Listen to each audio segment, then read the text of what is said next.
એસઆઈટીની રચના થઈ છે. પોલીસ દ્વારા હવે કઈ દિશા તરફ તપાસ શરૂ કરાઈ છે? જે બગદાણામાં ગુનો દાખલ થયો છે એમાં પ્રાથમિક રીતે બગદાણા પોલીસ અને ત્યારબાદ કેએસ પટેલ પીઆઈ મહુવાએ તપાસ કરેલી હતી. એ તપાસ વધુ તલસ્પર્શી દિશામાં થાય અને કેટલાક પ્રશ્નો જે હજુ બાકી રહેલા છે એનું યોગ્ય રીતે એનું સતત ઇન્વેસ્ટિગેશન અમારા સુપરવિઝનમાં થાય એટલા માટે એસઆઈટીની રચના કરવામાં આવી છે, જેમાં ધારી એએસપી જયવીર ગઢવીને એમાં અધ્યક્ષ બનાવવામાં આવે છે અને બોટાદ એલસીબીના માણસો તથા એસઓજીના પીઆઈને પણ આમાં સભ્ય બનાવવામાં આવે છે. મારી ઓફિસમાંથી પણ સબ ઇન્સ્પેક્ટર જે છે તે પણ આના સભ્ય છે. એસઆઈટીની રચના કરી છે તેમાં કેટલા દિવસ બાદ આનો અહેવાલ હજી આજે કામગીરી શરૂ કરી છે. દરેક પાસાઓની એફઆઈઆરથી લઈને બાકીના કેટલા સ્ટેટમેન્ટ છે બધાનું હજી વિશ્લેષણ કરવામાં આવશે.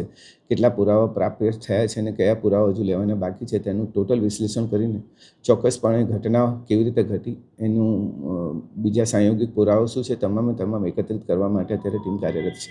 સમગ્ર કેસની અંદર એક જ પ્રશ્ન ઉઠી રહ્યો છે, આરોપ લાગી રહ્યો છે કે લોક સાહિત્યકાર માણેકા આહીના દીકરા જયરાજ આહિર છે તેમના દ્વારા હુમલો કરાયો છે. જો પ્રાથમિક તપાસની અંદર કોઈ પણ જગ્યાએ એવું પ્રસ્થાપિત થયું છે કે હુમલો તેમના દ્વારા કરાયો? હજુ કેસ પેપર્સ અમે સ્ટડી કરી રહ્યા છે અને ક્યાં કેવી રીતે શું મોટિવેશન હતું, આરોપીઓ ક્યાંથી આવ્યા, એમના શું કનેક્શન હતા ને એ બધું અત્યારે તપાસ કરી રહ્યા છે. એટલે પ્રાથમિક રીતે જે અમે ચર્ચા કરી છે કે કયા એરિયા પર અમારે ફોકસ કરવું છે. થોડું તપાસ આગળ વધ્યા બાદ જ હું આમાં બતાવી શકીશ. સર, મહુવા ડીવાયએસપી છે તેનો ચાર્જ લઈ લેવામાં આવ્યો છે, હવે કોણ તપાસ તેના સ્થાને રહેશે? એ વહીવટી સરળતા માટે કરવામાં આવ્યું છે, કેમ કે નવા ડીવાયએસપી બે નવા ડીવાયએસપી હાજર રહ્યા છે.